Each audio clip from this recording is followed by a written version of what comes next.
Oh my goodness. Hi everybody, it's Oliver's Papa. Oliver's Papa is driving Oliver home from his therapy. Oliver's Papa, I don't know if you know this, but he drives a 2002 Chevy Trailblazer. Now it's been a very reliable vehicle for Oliver's Papa. He's had to do some engine work to it. He's had to replace the front engine seal and some basic tune-up things. And you know, it's not going to be long before the 2002 Chevy Trailblazer is probably retired. But it's a safe vehicle, other than the typical safety issues of the SUVs of that time, being top heavy or wheel, distribution between the wheels in rain. You have to be very careful in slick conditions, things like that. But responsible people, when they buy a car, they find out what the issues are with it. Who made it? Is there anything wrong with it? What does the future hold with it? How long do you think it will last? Kind of like when you buy a stock. Now, when Oliver's Papa bought AMC, all Oliver's Papa heard was shorts were trapped. Now, Oliver's Papa knew what shorts are trapped meant, because Oliver's Papa worked at the Board of Trade many years ago. But what Oliver's Papa failed to think about was, what more is going on here? What more is happening? Oliver's Papa knows the devious nature of the markets, of the people who are in the markets. They're thieves. They're thieves and scoundrels. He knows this, but he didn't investigate. So Oliver's Papa,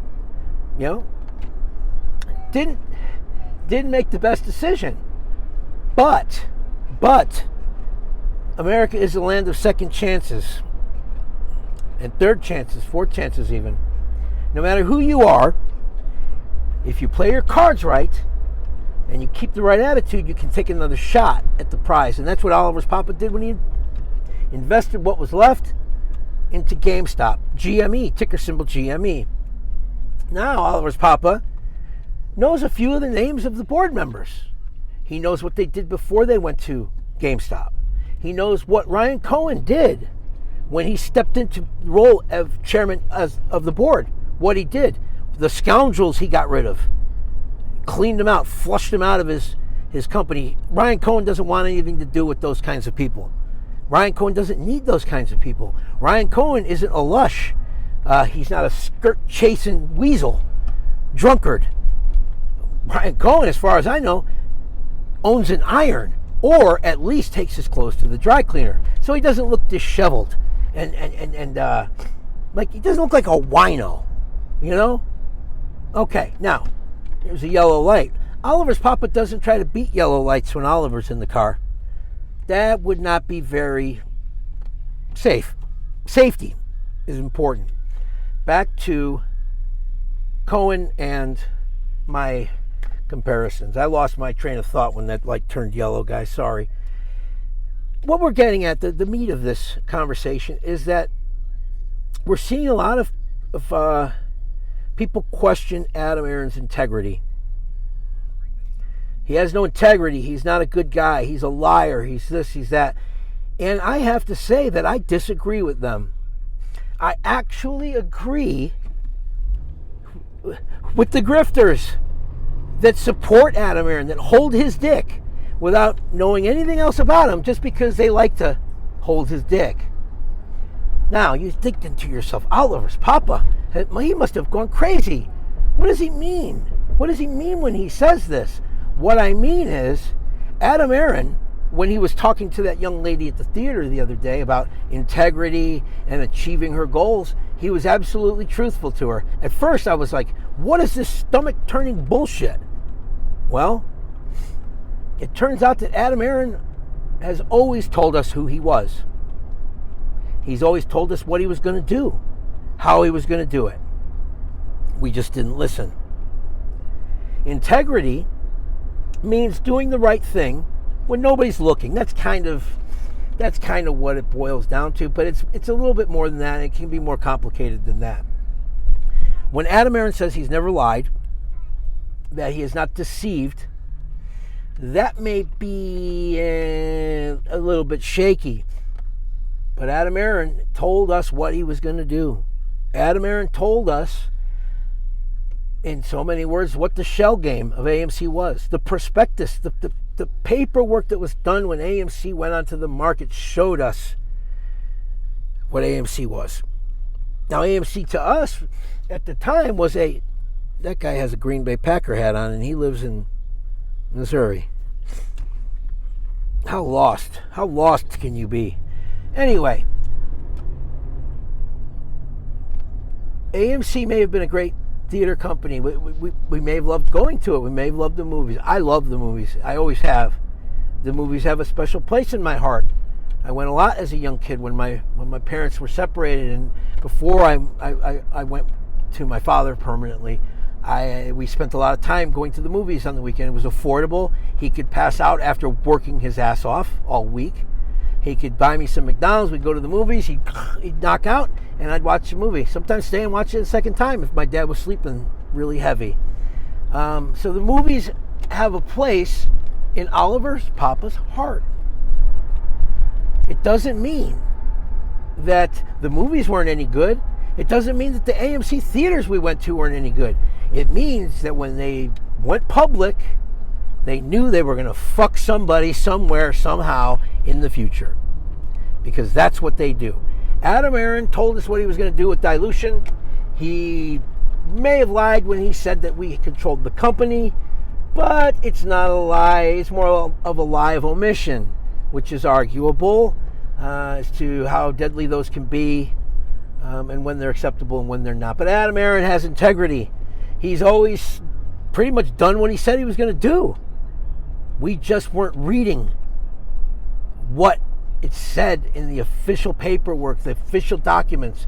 We didn't want to know because we were wrapped up in the silverback, the legend of the silverback, the big dick silverback Aaron.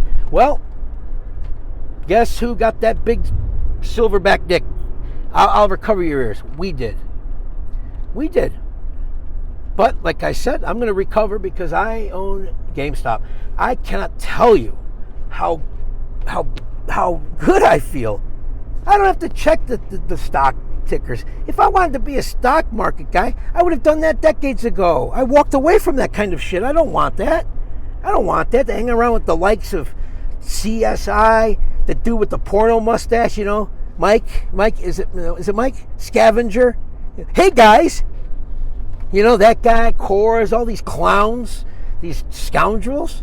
Oliver's Papa doesn't want anything to do with people like that, or he would have stayed in that world.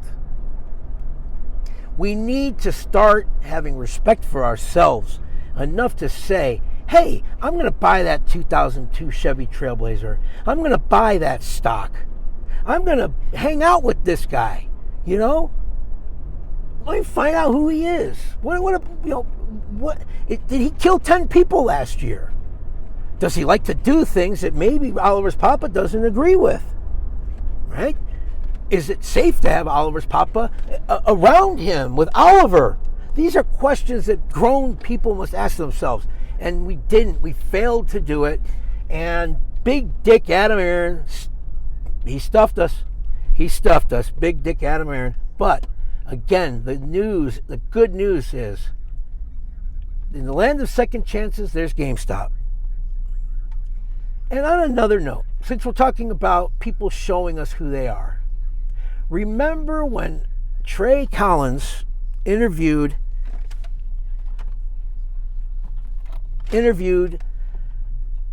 Jordan Belfort. Jordan Belfort, the short, puny, smarmy, snarky little thief, that Leo DiCaprio made into a household name, and actually I think gave Jordan Belfort way too much of an ego boost and gave him way too much clout. As far as I'm concerned, Jordan Belfort is a thief. He's a convicted felon. He's a fraudster. He lied to people. And, there's no room for that in markets, if you want them to have any integrity. So when we talk about integrity, Jordan Belfort has none. Jordan Belfort, I don't care how much money he has. I don't care what his house looks like or how beautiful his wife is. Jordan Belfort is a sack of shit. I don't like people like Jordan Belfort, but When he had the interview with Trey, he charged Trey $10,000 to talk to him. Now, right there tells you everything you need to know about Jordan Belfort. Everything you need to know. You know, he's not interested in spreading knowledge. He's interested in putting money in his pocket. Probably because he owes a lot of money in restitution. Anyway, remember Trey talked to him. I have to stop to point this out. Remember Trey talked to him. And Jordan didn't tell him what he wanted to hear. So Trey, at the end of the video, in true Machiavellian style, he's like this. Oh, yeah, it just really wasn't what I hoped it would be. And Trey's all clean cut at this point. Remember, he hadn't gone back to the real Trey that we see now with the Yosemite Sam mustache and the bad skin and the potty mouth. What we were seeing was a member of the armed forces with a bad heart and a bad eye, talking about his pops and how people were what really mattered. So we saw a dejected Trey. I guess that's what they say when they say you shouldn't meet your heroes. That clip is out there still, even though he scrubbed his page. That clip is out there where he says that. Now I want you to think about that for a minute. Who the fuck has Jordan Belfort as a fucking hero? And I know my child's in the car, but you know what? This is important. If my son comes home and he says, you know what, Daddy, I want to be like Grandpa. I said, man, Oliver, that's great. That's great. Papa, I want to be more like you. Well, I'm going to say, son, that might not be the best decision. How about let's take a look at me and the good things, and let's look at this, because Oliver's papa isn't into self-deception. If he comes home and he says, I want to be like the Mandalorian, or I don't know, any number of people, but Jordan fucking Belfort, that's who, Glory and Apple Pie and God Bless America, Trey Collins, that was one of his fucking heroes? And we sat there and he told us that, and we didn't even question it. Now, I remember when he said it and I was like, yes, baby, I know you don't like when I talk like this. You know why? Because you have sense. You're a smart, brilliant young child. And I shouldn't, don't pull my hand off. I love you. We're about to leave. We're teaching these people something, and we're learning in the process. He showed us who he was. He showed us that day. And if you looked at after he said it, he stopped and he went back into light taps, into the character that was Trey's Trades, whatever his handle was. Nope. Yes, get up. When he says get up, that means let's go. It doesn't matter what we're doing. We're going now, honey. All right. What I'm saying is that, like Adam Aaron, Trey showed us who he was. We just weren't watching. If you say to Oliver's papa, hey, who's your hero? And I say, well, Richard Ramirez is.